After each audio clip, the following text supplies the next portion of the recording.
नमस्कार, आदाब। मैं हूं नीतू राजदान और आप देख रहे हैं कश्मीर नामा। गुलमर्ग को मिला नया तोहफा, सियाहत को रफ्तार देगा मॉडर्न कन्वेंशन सेंटर।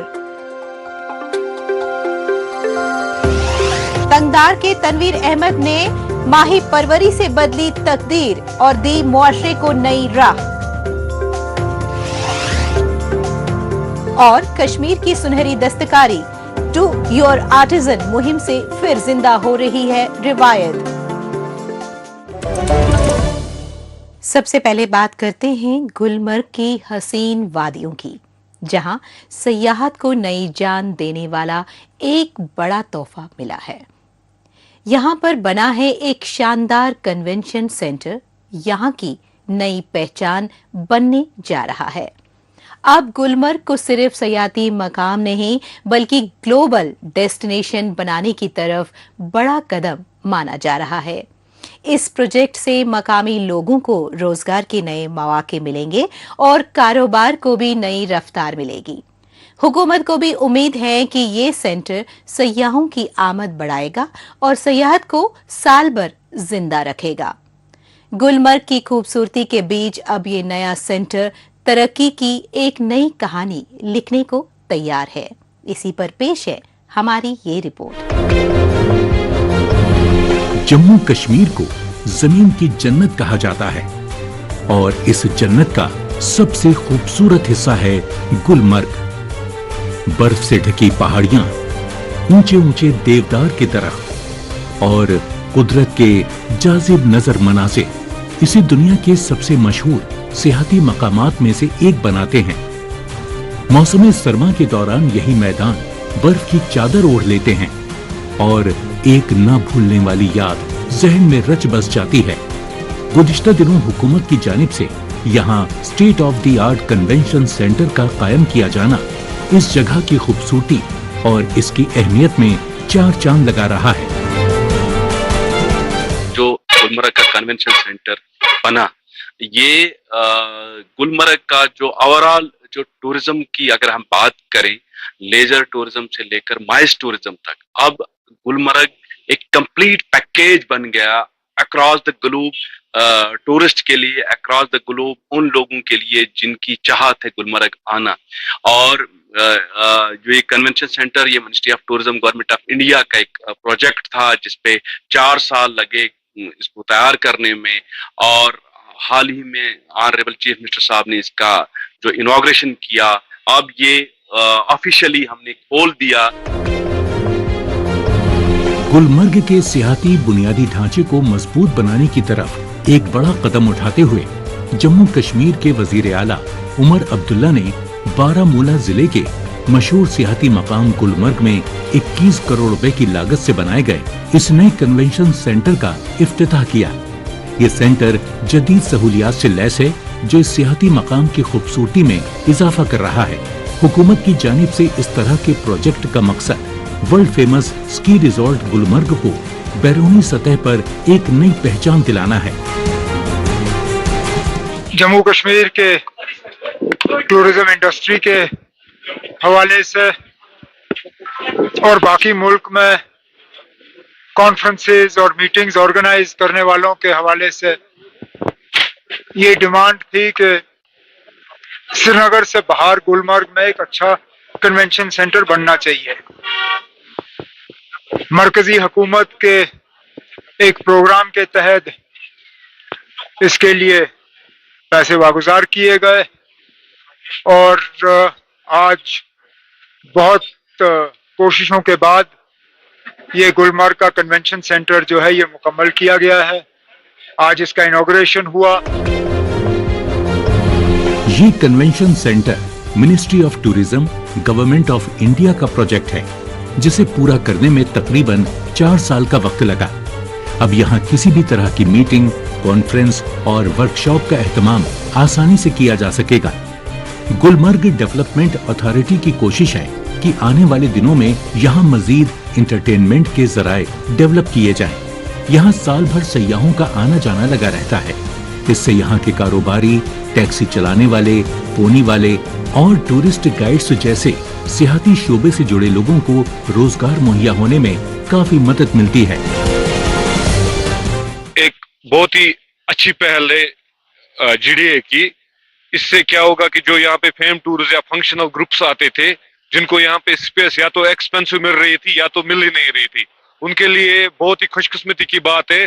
बहुत सारा जो ग्रुप टूरिज्म है इससे प्रमोट हो जाएगा, not only in Gulmarg, through out Kashmir, क्योंकि इसकी जो कैपेसिटी है लगभग इसमें एक टाइम पे 1000 लोग अकोमोडेट हो सकते हैं।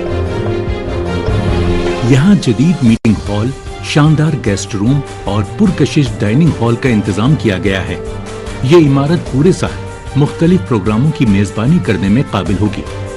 मकामी आवाम इस बात से इत्तेफाक रखते हैं कि ये प्रोजेक्ट गुलमर्ग के सियाहती शोबे की मईशत के लिए मील का पत्थर साबित होगा। इस तरह के कन्वेंशन सेंटर के कयाम से न सिर्फ हुकूमत की आमदनी में इजाफा होगा, बल्कि गुलमर्ग की पहचान बैरूनी ममालिक में सियाहती मकाम के तौर पर मजीद मजबूत होगी। अब आपको मिलवाते हैं कुपवाड़ा जिले के एक जाबाज नौजवान तनवीर अहमद से, जिन्होंने अपनी मेहनत और लगन से एक नई मिसाल कायम की है। तनवीर अहमद ने शुरू से ही ये सोच रखा था कि वो अपने इलाके की खिदमत करेंगे और लोगों की जिंदगी में कुछ बेहतरी लाएंगे। पहाड़ों के इस दूर दराज इलाके में जब मछली हासिल करना मुश्किल था, तनवीर ने हिम्मत दिखाई और शुरू किया मछली पालन का सफर। रेनबो ट्राउट और कॉमन कॉप की परवरिश ने न सिर्फ लोगों को ताजा मछली दी, बल्कि बेरोजगार नौजवानों को नया रोजगार भी दिया। अब उनका मकसद है कि तंगदार को टिकाऊ मछली पालन का मरकज बनाया जाए, ताकि ये इलाका तरक्की की नई मंजिलें छू सके। आइए जानते हैं और भी कहानी खुद तनवीर अहमद की जुबानी। तनवीर जी, सबसे पहले आप हमें ये बताएं कि आपने इसकी शुरुआत कैसे की? सबसे पहले मैं डिपार्टमेंट ऑफ फिशरीज का तहे दिल से शुक्रगुजार हूँ, जिन्होंने मुझे एक अच्छी स्कीम से वास्ता किया। 2022 में मैंने ये काम स्टार्ट किया। तो इससे पहले मैं किराने की शॉप कर रहा था, मगर उसमें मुझे थोड़ा प्रॉफिट नहीं दिखाई दिया, तो मैंने वो बंद कर दिया। फिर मैंने ये काम स्टार्ट किया। तो पहले साल थोड़ा दिक्कत हुआ, तो दूसरे साल इंशाअल्लाह फ़ायदा ही हुआ इस काम में। पहले साल मैंने एक यूनिट बनाया डिपार्टमेंट ऑफ फिशरीज की मदद से, उन्होंने मुझे गाइडेंस दी, सब्सिडी भी दी। फिर दूसरे साल मैंने दूसरा यूनिट बनाया, तीसरे साल तीसरा बनाया, और इस साल एक यूनिट और बना के मैंने तैयार किया है। ये अच्छा काम है। जिस भी भाई को अगर ये काम करना होगा, उसको डिपार्टमेंट ऑफ फिशरीज के साथ रब्ता करना चाहिए। बहुत अच्छा काम है ये। अच्छा, ये बताएं कि गवर्नमेंट की तरफ से इस काम के लिए आपको कितनी मदद मिली? गवर्नमेंट की तरफ से सब्सिडी मिलती है 60-40 की। 60% आपको खुद से लगाना है, 40% डिपार्टमेंट ऑफ फिशरीज आपको मुहैया करती है। तनवीर, आप ये बताएं कि इस दौरान आपको कितनी मुश्किलात का सामना करना पड़ा? स्टार्ट करने में थोड़ी मुश्किल है, कोई मुश्किल नहीं है। आपको सपोर्ट मिलती है डिपार्टमेंट ऑफ फिशरीज की तरफ से। आज 50-50 मिलता है। जब हमने स्टार्ट किया तो उस वक्त 60-40 था। उस वक्त 40,000 आपको डिपार्टमेंट देता था, 60,000 आपको खुद लगाना था। आज 50-50 है। आज बल्कि ST हो गया, आज आपको 80 है। आज 80% सब्सिडी मिलती है। अगर करने वाला होगा तो उसको आज 80% सब्सिडी मिलता है। आपके इस काम से यहाँ के लोगों को कितना फायदा हुआ? लोगों को फायदा ही है, क्योंकि इससे पहले लोग 4-4, 5-5 महीने की पहले की मछली खाते थे, 6-6 महीने की पुरानी मछली खाते थे। आज ताज़ा मछली लेकर जाते हैं, ताज़ा खुश होकर लेकर जाते हैं, और हम घर भी जाकर देकर आते हैं। जिसको डिमांड होगी तो हम घर भी देते हैं उनको। और यहाँ से हमारा माल श्रीनगर, कुपवाड़ा, बारामूला तक जाता है, हिंदवाड़ा, हर जगह पर यहाँ से हम माल ट्रांसफ़र करते हैं अपने। अच्छा, ये बताएं कि इस काम में आपको आपके घर वालों से कितना सपोर्ट मिला? हाँ, घर वालों की तरफ से पूरी सपोर्ट है। अपनी फैमिली की तरफ से पूरी फुल सपोर्ट है मुझे। अकेला बंदा ये काम नहीं कर सकता है। ये एक बंदा ये काम कर ही नहीं सकता है, क्योंकि इधर अगर 2-3 बंदे नहीं है तो आप इस काम में फेल हो। ये काम इसको 24 घंटे का काम है। 24 घंटे को आपको देखभाल करना है। इसको रनिंग वाटर चाहिए इसको, क्योंकि अगर पानी ज़रा सा रुक गया तो ऑक्सीजन ख़त्म, तो ये कैजुअल्टी हो सकता है। इसलिए इनको रनिंग वाटर के लिए सफाई भी ज़रूरत है, फीडिंग ज़रूरत है, और देखभाल 24 घंटे की यहाँ पर ज़रूरत है। तनवीर जी, यहाँ पर फिश की क्या क्या वैरायटी होती है और आपके पास जो फिश है वो कितनी रेयर होती है? इसको लग जाता है 1.5 साल तैयार होने में। 1.5 साल इसको फीडिंग करना है, 1.5 साल के बाद ये तैयार हो जाता है। 300 ग्राम, 350 ग्राम, 400 ग्राम ज़्यादा से ज़्यादा 1.5 साल में। तनवीर, क्या यूथ को इस शोबे में आगे आना चाहिए? हाँ बिल्कुल आना चाहिए, क्योंकि ये एक अच्छी स्कीम है। इसमें आपको लॉस कभी नहीं होगा, कभी लॉस नहीं होगा इसको आपने। ये एक अच्छा काम है, अच्छा वर्क है। नौकरी में तो बोल रहा हूँ, नौकरी से बेटर है ये काम। अगर ये काम आदमी ये स्टार्ट करेगा, मुझे आज नौकरी गवर्नमेंट अगर नौकरी भी देगी तो मैं नौकरी नहीं करूँगा। मुझे इस काम से ऊपर कोई काम नहीं है। मैं बोलता हूँ यही काम है सब कुछ मेरे लिए। क्या आप आगे लोगों को रोजगार भी देंगे? हाँ बिल्कुल देंगे। हमारे 2, 3, 4 भाई हैं, हम 4 ही भाई इसी पर डिपेंड करते हैं। मेरी वाइफ है अफरोज़ा जावेद, वो भी मेरे साथ हेल्प करती है। वो भी मेरे पिताजी हैं, पुलिस से रिटायर आए हैं, वो भी इसी काम में मेरे साथ वाबस्ता हैं। तनवीर, हमसे बात करने के लिए आपका बहुत बहुत शुक्रिया। जम्मू कश्मीर की बाकी खबरों पर आगे बढ़ने से पहले एक नजर डालते हैं देश और दुनिया की कुछ अहम सुर्खियों पर।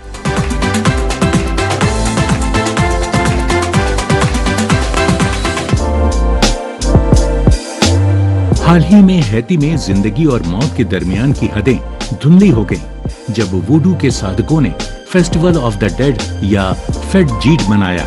इस मौके पर उन्होंने पोर्ट ओ प्रिंस के कब्रिस्तान में अपने प्यारों की याद में रस्म अदा की। 2 दिनों तक चलने वाली इस महफिल में वुडू के साधक मुल्क भर के कब्रिस्तानों में जमा होते हैं और गेडी की रूहों को मौसीकी, रक्स और नजराने पेश करते हैं।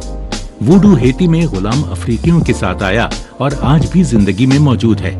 इस महफिल में लोग अपने मरहूमों को याद करते हुए बरकत और रहमत के लिए उनसे दुआ करते हैं।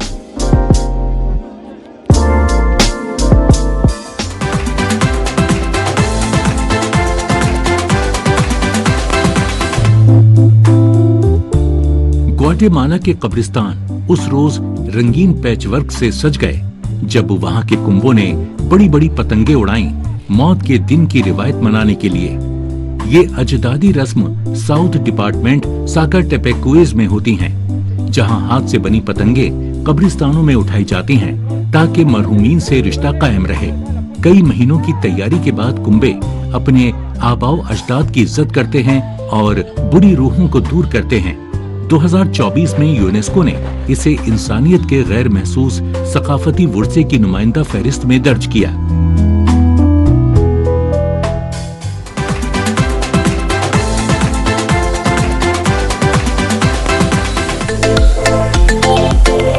पेरू के अमेज़न में कोलरिया नदी के बेसिन और आसपास के मोहल्लों में 6,500 से ज्यादा तारीकाया कछुओं के चूजों को छोड़ा गया, जो इलाके की सबसे बड़ी पार्टिसिपेटरी तहफ़्फ़ुज़ाती कोशिशों में से एक है। ये छोड़ा जाना सिएरा डेल डिविसोर नेशनल पार्क के अंदर हुआ ताकि इस खतरे में पड़े मीठे पानी की नस्ल को बहाल किया जा सके। तारीकाया कछुआ, जिसे पीली धब्बेदार नदी का कछुआ भी कहते हैं, अमेज़न बेसिन का देसी जानदार है और IUCN रेड लिस्ट के मुताबिक इसे वल्नरेबल जदूल में रखा गया है। ये मुहिम पेरू की national service of protected natural area चला रही है, जिसमें लोकल स्कलू, NGOs और बैनुल अक़वामी साझेदार भी शामिल हैं। अब बात करते हैं सरहद की हिफाजत करने वाली हमारी फौज की, जो अब एक और मोर्चे पर मिसाल पेश कर रही है, इल्म और एहतराम का। ऑपरेशन सद्भावना 2025 के तहत इंडियन आर्मी ने राजौरी और पुंछ के 20 बच्चों के लिए एक नेशनल इंटीग्रेशन टूर का इंतजाम किया है। फौज का बच्चों के लिए किए जाने वाला इकदाम सरहदी बच्चों को मुल्क की तरक्की और तालीम की असल तस्वीर दिखाना है। फौज सिर्फ सरहद पर नहीं, बल्कि लोगों के दिलों में भी अमन और भरोसे की निगरानी कर रही है, और यही है असली सद्भावना की तस्वीर। इसी पर पेश है हमारी ये रिपोर्ट। जम्मू कश्मीर में तालीम को लेकर हुकूमत की कोशिशें काबिले तारीफ हैं। हुकूमत जहां एक तरफ दूर दराज के इलाकों में एजुकेशन के इंफ्रास्ट्रक्चर को मजबूत बनाने पर तवज्जो दे रही है, वहीं दूसरी तरफ भारतीय फौज भी अपनी जिम्मेदारी बखूबी निभा रही है। सरहदी इलाकों के नौजवानों में तालीमी शऊर और मुल्क के बारे में समझ पैदा करने के लिए फौज की ये कोशिशें वाकई काबिले गौर हैं। इन्हीं कोशिशों की एक मिसाल है ऑपरेशन सद्भावना 2025 के तहत निकली national integration tour. Indian army के द्वारा हमें एक बहुत बड़ा ये मौका दिया है कि हम पुणे के लिए जो एक टूर रखा गया है उसमें जा रहे हैं, और इसमें हमारे मैक्सिमम बच्चे जिन्होंने इससे पहले कभी भी फ़्लाइट में सफ़र नहीं किया है, मतलब एरोप्लेन के द्वारा, तो उनके लिए भी एक ये बहुत बड़ा मौका है। और उसके बाद हम वहाँ पुणे में जा रहे हैं। हमारे इंडियन आर्मी की जो बहुत बड़ी एक एकेडमी है जिसको NDA के नाम से जानते हैं, उसको भी देखने का अवसर हमें मिल रहा है। तो हम अपनी इंडियन आर्मी के दिल से मशकूर हैं कि ये फील्ड हमें उन्होंने प्रोवाइड करवाई। राजौरी और पुंछ जैसे सरहदी जिलों से चुने गए 20 होनहार तालिबे इल्म इस खास सफर पर रवाना हो रहे हैं। इस सफर की मंजिल है पुणे, मगर असल मकसद है तजुर्बे, इल्म और मुल्क की बहुरंगी तहजीब को करीब से जानना। इन बच्चों में से ज्यादातर ने अपने शहर से बाहर कभी कदम नहीं रखा। ऐसे में ये सफर उनके लिए एक नई दुनिया के दरवाजे खोलने जा रहा है। सफर की शुरुआत राजौरी से सड़क रास्ते जम्मू तक होगी और फिर पहली बार ये बच्चे हवाई जहाज से उड़ान भरेंगे। ये सब मुमकिन हुआ है भारतीय फौज की कोशिशों से, जिन्होंने इन बच्चों का पूरा सफर और खर्च अपने जिम्मे लिया है। इस टूर के बारे में जो इंडियन आर्मी ने ऑर्गेनाइज किया है, इसके लिए हमें फर्स्ट टाइम इसमें मौका मिल रहा है फ़्लाइट वगैरह पे बैठने का, और काफ़ी अच्छी अच्छी जगहों पे हमें जाने का मौका मिल रहा है, जैसे कि NDA और भी काफ़ी अच्छी अच्छी जगहें हैं। और NDA में हम ऑफिसर से देखेंगे उनकी लाइफ कैसी होती है स्टार्टिंग में, और क्योंकि मेरा भी एम है NDA क्लियर करने का, तो वो उसी हिसाब से हम देख लेंगे अपने एम को करीब से। पुणे पहुंचकर इन बच्चों का इंतजार कर रही है एक नई तालीमी और तहजीबी दुनिया। प्रोग्राम के दौरान ये बच्चे मुल्क के कुछ सबसे अहम इदारों का दौरा करेंगे। सर्दन कमांड हेडक्वार्टर्स, जो भारतीय फौज का सबसे बड़ा कमांड है, और नेशनल डिफेंस एकेडमी, जहां मिलिट्री ट्रेनिंग दी जाती है। इसके अलावा बच्चे शहर के कई तालीमी, साइंस और कल्चरल मरकज का भी दौरा करेंगे, जहां उन्हें मुल्क के तरक्कीशुदा पहलुओं को करीब से देखने का मौका मिलेगा। मैं आज से पहले कभी स्टेट से बाहर नहीं गया, जम्मू कश्मीर से, तो बाहर जाके हम देखें कि बाहर की स्टेट्स में क्या रहन सहन है, लोगों का कल्चर, लोग कैसे रहने सहते हैं, और वो देखेंगे, जो कि हमारे लिए एक बहुत अच्छा मौका प्रोवाइड किया इंडियन आर्मी। ऐसे बहुत से बच्चे हैं जो ऐसे नहीं जा सकते, जो गरीब फैमिली से बिलोंग करते हैं, तो इंडियन आर्मी ने जो ये फ्री टूर प्रोवाइड किया है तो उसका शुक्रिया अदा करूँगा। और बहुत से ऐसे बच्चे हैं जो नहीं जा सकते थे, लेकिन इंडियन आर्मी की बदौलत वो भी मुमकिन हुआ, और हम सब इस टूर पर जाएंगे, बहुत खुश हैं, और सभी बच्चे जो हैं वो कुछ सीखने और कुछ करने की कोशिश करेंगे। जहां मुल्क की सरहदें मजबूत हैं, वहां दिल भी उतने ही मजबूत हैं। ये साबित करती है भारतीय फौज। हर गांव, हर तलबा और हर खानदान जिनकी आंखों में उम्मीद है, उसे हकीकत बनाने में फौज एक मजबूत शिरकतदार के तौर पर उभरी है। फौज का ये तालीमी इनकलाब एक मिसाल है जो बताती है कि बंदूक के साए में भी कलम खिल सकती है। फौज को सलाम, जो सरहदों के साथ साथ ख्वाबों की भी हिफाजत करती है। आगे बढ़ने से पहले एक नजर डालते हैं सोशल मीडिया पर, जहां पर जम्मू कश्मीर की कई छोटी बड़ी खबरें सुर्खियों में हैं।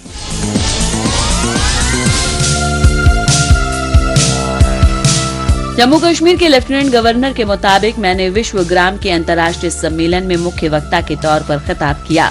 मैंने एक तस्वुर पर बात की, एक उभरते हुए जम्मू कश्मीर का तस्वुर जो पुरअमन हो, खौफ से आजाद हो, खुशहाल हो, मुत्तहिद हो और जिसमें हर शहरी को भारत की तेज तरक्की का असर महसूस हो। सेक्रेटरी RDDPR मोहम्मद एजाज असद ने तमाम डिप्टी कमिश्नर्स के साथ एक आला सतही मीटिंग की सदारत की, जिसमें जम्मू कश्मीर के मुख्तलिफ इलाकों में पंचायत घरों, CSCs और पंचायत लर्निंग सेंटर्स की तरक्की का जायजा लिया गया। उन्होंने RGSA के मकासद हासिल करने के लिए काम की रफ्तार तेज करने, जमीन से मुतालिक मसाइल हल करने और महकमों के दरमियान बेहतर अहम आहंगी पर जोर दिया। जम्मू कश्मीर के लेफ्टिनेंट गवर्नर के मुताबिक मैंने जम्मू के मरह सब डिवीजन में सालाना झीरी मेले का इफ्तिताह किया। बाबा जित्तो और बुआ कौरी को अकीदत के फूल पेश किए। जायरीन के लिए कम्युनिटी हॉल और 4 मॉड्यूलर बस स्टॉप्स को समर्पित किया और मरह सब डिवीजन में CSR के तहत पहले इंडोर स्पोर्ट्स कॉम्प्लेक्स की बुनियाद रखी। SKIMS और SKUAST जैसे इदारों का तहकीकाती बुनियाद पर हल तलाश करने में बहुत अहम किरदार है। इस शोबे में इजाद और फंडिंग के लिए बहुत वसीह गुंजाइश मौजूद है और हमारा महकमा SKIMS की हर साइंटिफिक कोशिश में पूरा ताउन देने के लिए पुरअज़्म है। और अब आखिर में बात करते हैं कश्मीर की दस्तकारी की, जो दुनिया भर में मशहूर है। अब इसी हुनर को नया मंच देने की कोशिश की जा रही है।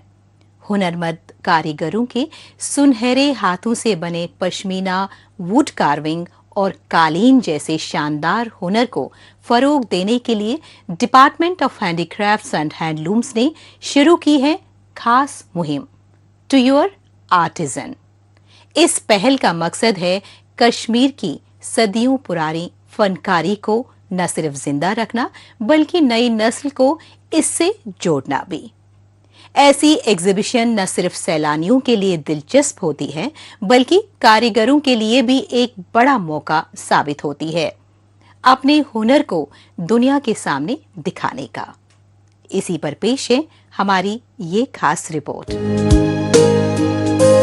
कश्मीर सिर्फ अपनी खूबसूरती के लिए ही नहीं बल्कि अपनी सदियों पुरानी फनकारी और दस्तकारी के लिए भी पूरी दुनिया में मशहूर है। यहाँ के दस्तकारों के हाथ जब सूत, लकड़ी या मिट्टी को छूते हैं तो वो सामान नहीं, एक फन पैदा करते हैं। पश्मीना की नजाकत से लेकर लकड़ी की नक्काशी तक हर हुनर कश्मीर की रूह की तर्जुमानी करता है। अब इसी विरासत को जिंदा रखने और नई नस्लों तक पहुँचाने के लिए हुकूमत ने एक खास पहल की शुरुआत की है, टू योर आर्टिसन, जो दस्तकारी को नया प्लेटफॉर्म और पहचान देने का जरिया बन रही है। कश्मीर को बहुत नवाजा है, इतनी खूबसूरती दी है कि कहीं और देखने को नहीं मिलती है। और यहाँ का आर्ट एंड क्राफ्ट भी बहुत अच्छा है। यहाँ की कारपेट्स, यहाँ का जो पेपर मैशे, पश्मीना, सभी कुछ बहुत ही खूबसूरत है। यहाँ का जो वुड वर्क है, यहाँ का जो उस पे करते हैं ना, उसकी वॉलनट वुड पे जो करते हैं, बहुत ही खूबसूरत है। और हर चीज़ ऐसी है कि बस दिल चाहता है हर चीज़ ही ले लो लेकिन जितना अपनी जेब इजाज़त देती है उतना ही हम ले सकते हैं। कश्मीर के हुनरमंद दस्तकारों की महक और उनकी मेहनत को सलाम करने के लिए department of handicrafts and handlooms ने ये खास ड्राइव शुरू की। इस मुहिम का मकसद न सिर्फ कश्मीरी फन को प्रमोट करना है बल्कि नौजवान नस्ल को भी इस सदियों पुराने फन से वाकिफ कराना है। यहाँ नुमाइश में रखे गए हर सामान की खुशबू में दस्तकारों की कहानियां छुपी हैं, कभी लकड़ी के बारीक काम में तो कभी कारपेट की महीन बुनाई में। सैलानी इन हुनरमंद हाथों की कारीगरी को देखकर दंग रह जाते हैं और दिल से इन फनकारों की तारीफ किए बगैर नहीं रह पाते। कश्मीर हैंडीक्राफ्ट्स को प्रमोट करने के लिए एक सोलफुल कश्मीर का कैंपेन शुरू किया है, जिसमें काफ़ी हमारी एक्टिविटीज़ हैं। उसमें से जो हमारी प्रिंसिपल एक्टिविटी है that is know your artisan. जैसा कि आपको पता है कि हमारा जो हैंडीक्राफ्ट्स है, चाहे टेक्सटाइल सेक्टर का हो, नॉन टेक्सटाइल सेक्टर में हो, सारी दुनिया में मशहूर है और बड़े बड़े प्लेटफॉर्म पे हम इसको एक्सपोर्ट भी नीश मार्केट्स में करते हैं। लेकिन कहीं ना कहीं जो हमारे आर्टिजन्स हैं, हमारे वीवर्स हैं, जो इतने मास्टरपीस प्रोडक्ट्स बनाते हैं, वो कहीं ना कहीं ओब्लिवियन में रहते हैं। तो उनको फेस टू फेस लाना जनरल पब्लिक के साथ, उनकी स्टोरीज को शेयर करना विद द जनरल पब्लिक, उसी हवाले से हमारा ये नो यू आर्टिजन का इनिशिएटिव है। इस खास मौके पर कई दस्तकारों ने लाइव डेमोन्स्ट्रेशन भी दिए। कहीं पॉटरी के चाक पर मिट्टी अपनी शक्ल पा रही थी, तो कहीं बुनकर अपने ताना बाना में कहानियां बुन रहे थे। पश्मीना के मुलायम धागों से लेकर वुड कार्विंग की महीन लाइनों तक हर एक आर्ट वर्क ने सैलानियों और खासकर स्टूडेंट्स को अपनी तरफ खींचा। ये नजारा सिर्फ एक एग्जीबिशन नहीं, बल्कि कश्मीर की तहजीब का आईना था। क्या हमारा जो कश्मीर है वो अपने आर्ट से दिखा जाता है। पहले टूरिज्म नहीं था, पहले हमारा आर्ट ही देखा जाता था, इसीलिए अब आर्ट भी दिखता है और हमारे ग्रीनरी भी दिखती है इस टाइम। तो कितने मुतमईन हैं आप इस तरह के स्टॉल्स लगने चाहिए क्योंकि बाकी आर्टिस्ट भी आ जाएंगे? क्योंकि जो हमारे सेल हुए सुबह से, इतनी अच्छी सेल हम पर कहीं नहीं हुई जितनी आज हुई है। इधर हमारी सेल बहुत अच्छी सेल हुई है। आर्टिजन हमारे पास जो कारीगर है उनकी भी डिमांड बढ़ेगी। ऐसे एग्जीबिशन अगर होके तो उनकी भी डिमांड ज्यादा बढ़ेगी। जम्मू कश्मीर में वक्तन फवक्तन इस तरह की लगने वाली नुमाइशें कश्मीर के सकाफती विरसे को फरोग देने के अलावा सकाफती तबादले का भी बेहतरीन मौका होती हैं। मकामी और बाहर के दस्तकारों के दरमियान बातचीत और शराकतदारी ने फन को कौमी सतह पर पहचान दिलाने में अहम किरदार अदा किया है। इस तरह की तकरीब न सिर्फ कारीगरों की महारत का मुजाहरा करती है, बल्कि मकामी और बाहर के कारीगरों के दरमियान सकाफती इत्तेहाद और ताउन की अलामत भी बन गई है। इस हफ्ते बस इतना ही। हमें दीजिए इजाजत। अगले हफ्ते इसी दिन इसी वक्त फिर होगी मुलाकात। तब तक के लिए नमस्कार, खुदा हाफिज।